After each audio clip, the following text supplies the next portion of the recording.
Teacher stops boy riding on the highway. Then she looks at his face and sees absolute terror.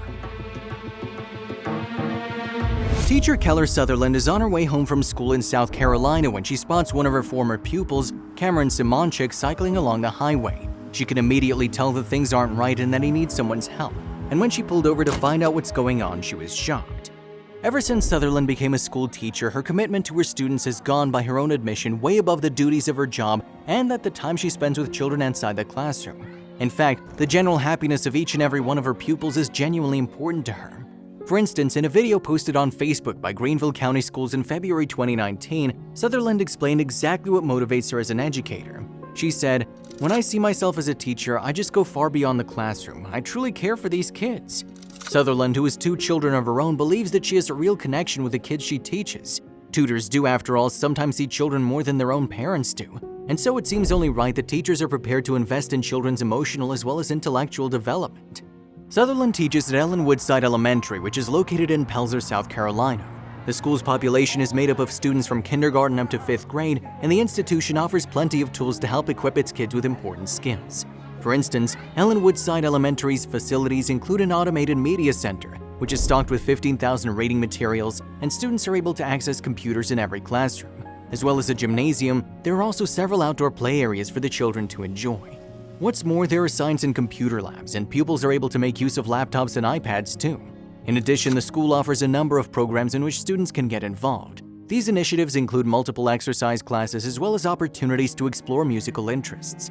There are literary clubs too, and other events that allow the kids to explore their creative abilities. And along with after-school childcare, there are also options for additional tutoring.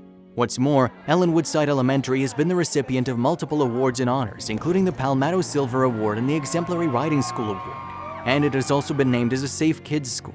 5 of the institution's staff members, meanwhile, are counted as National Board Certified teachers. With students, of course, at the center of Ellen Woodside Elementary's vision, then, the school's goal is to create a positive learning environment. And with 47 professional staff members, there are plenty of people on hand to guide the children along what can be challenging journeys.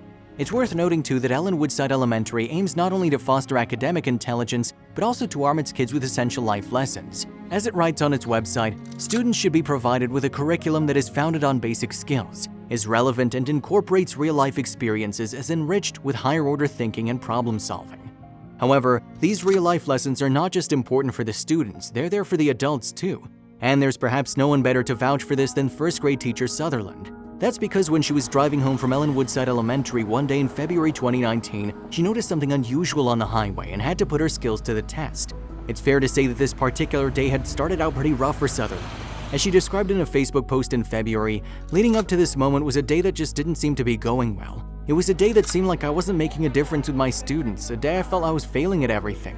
I simply texted a few friends and asked for a prayer. But some relief came when a meeting that she had expected to attend was canceled and instead she headed home early. She explained, "As I left work, I looked forward to going home and resting, and yet a relaxing evening wasn't on the cards for the teacher." So while Sutherland made the drive home from school, she decided to make a call to her husband. And as the teacher chatted away, she looked out of the window and saw a young boy. There was something alarming about the child though. He was wildly cycling his bicycle alongside the cars on the highway. So Sutherland relayed the unusual sight to her husband over the phone. As she recalled to WSPA in February, "I just told my husband, I said, there's a small child on his bicycle riding down the road." And the educator was understandably concerned. After all, anyone, let alone a young person cycling on a busy highway, could be in imminent danger. Then Sutherland relayed her concern to her spouse, continuing, "I'm not sure what's going on, but I feel like I just need to turn around and see what's on." And so the worried teacher immediately spun her car around and started driving back towards the boy to see if she could help. However, as Sutherland approached the young child, she realized that she actually knew him. 7-year-old Cameron Simonchik had in fact been a pupil in her class the previous year, but the question remained, how had the little boy ended up riding his bicycle alone along a busy stretch of road? Well, in an interview with Greenville County Schools, Sutherland explained what had happened next. She said, "I immediately pulled up, rolled down the window, and I just asked him, 'Cameron, what are you doing here in the road? There's heavy traffic. What are you doing?' But at first, the boy's response was vague. First off, Simonchik looked frightened and was pedaling frantically. And although the boy slowed to a stop when he saw Sutherland, he nevertheless didn't provide much explanation for his strange behavior. All Simonchik would say, in fact, was that he was heading to his grandmother's house. However, something didn't quite sit right with his former teacher. For one thing, having taught Simonchik the year prior, Sutherland had a pretty good idea of his character. The teacher told Greenville County Schools, I knew that Simonchik followed directions. He wasn't a child who would just leave the house riding in his bike in heavy traffic. Understandably determined to get to the bottom of why Simonchik was cycling out on the highway alone, the teacher started questioning the student. I said, Cameron, does your dad know you left the house? Sutherland explained. He said no, so that was my second red flag that something was going on. It was at this point that Sutherland started to get a bit more sense out of Simonchik. You see, for the boy, the day had started out like any other. He'd gone to school in the morning as normal and had stayed there until the afternoon, but when the 7-year-old returned home, he'd noticed something gravely wrong. After Simonchik entered his house, he'd walked through the kitchen, and there he'd found his father unconscious and lying on the floor. But Simonchik had known exactly what he needed to do. His father, you see, has a medical condition with which the young boy's familiar. My dad has diabetes and he has these episodes, and whenever it happens, his brain can't work, Simonchik explained to WSPA. Diabetes is a relatively common disorder that causes the body to struggle with producing insulin, which can lead to increased levels of glucose in the blood. The effects of the condition range from manageable symptoms such as sweating and an increased appetite to serious seizures, and in some cases even death. Simonchik then had known that his dad's life could be in danger and that he needed to act quickly. So the pupil's first instinct had been to grab his father's cell phone and call 911 for urgent medical assistance. But the screen had been locked and he didn't know the passcode, so what else could the youngster do?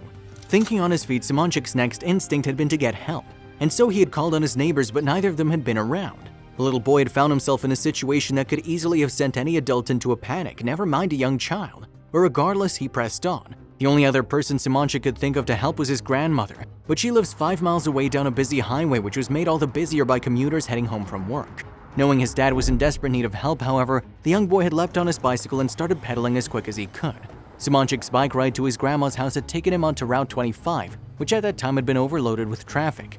The young child had apparently sped across 4 lanes of flowing cars, weaving between the vehicles to try and get his dad the help that he so desperately needed.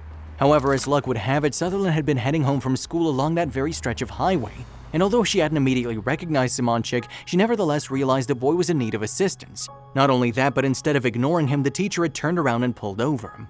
So as Simonchik explained to his former teacher Sutherland what was happening, 2 more worried motorists also stopped to offer their help. The strangers contacted emergency services while the teacher tried to reassure the boy, and as it happened, the assistance that Simonchik needed came just in the nick of time. Ambulance crews and firefighters quickly responded to the police for help, and Simonchik gave them clear instructions on how to reach his house. As the boy recalled to WSPA, the ambulance came, the firemen were really nice to me. After the first responders arrived successfully at Simonchik's house, they administered the insulin injection that his father needed. Then they used crackers, which Sutherland happened to have brought earlier on in the day, to help stabilize the man's blood sugar levels. Sutherland later commended Simonchik's bravery in a February 2019 interview posted on Facebook by Greenville County Schools, saying that he had remained calm and brave throughout the ordeal. But the teacher was nevertheless grateful that she had chanced upon the situation at just the right moment. After all, by stopping to assist Simonchik, she had provided some much-needed help during this time of need. Sutherland continued, Simonchik felt helpless and the only way he could get help was to ride 5 miles to Grandma's house. It was perhaps more than a stroke of luck then that the teacher had found herself in the right place at the right time. Who knows what might have happened had she not spotted the little boy on the highway. Sutherland wrote on Facebook, even though Simonchik didn't make it to his grandma's, I'm incredibly grateful to have passed by him when he did. There's no doubt that this moment was a divine intervention from God.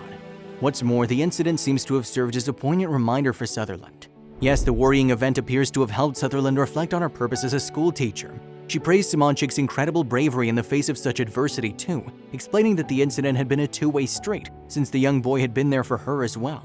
Sutherland wrote on Facebook, as I left work that day, I looked forward to going home and resting, but God had a different plan, and I'm so glad He did. He showed me teaching goes far beyond the classroom and that what we do for our students outside the classroom is way more important. Simonchik had done everything he possibly could to get help for his dad that day, but his first stumbling block came when he couldn't access his father's cell to call 911. And while it is possible to make emergency calls from some locked phones, not all devices are the same. That's why Ellen Woodside Elementary School's principal Sean McCain decided to teach the kids how to make emergency calls on different phones. So if the students ever need help, they will know how to contact emergency services with whatever device they have access to. For Sutherland's part, meanwhile, she seems to have impacted a great deal by her experience with Simonchik. She wrote on Facebook, for instance, I'm still overwhelmed by the amazing strength and determination this child had to do what he was attempting to do. What's more, Simonchik's father thankfully made a full recovery. Sutherland explained, he's doing great thanks to his courageous son for saving his life.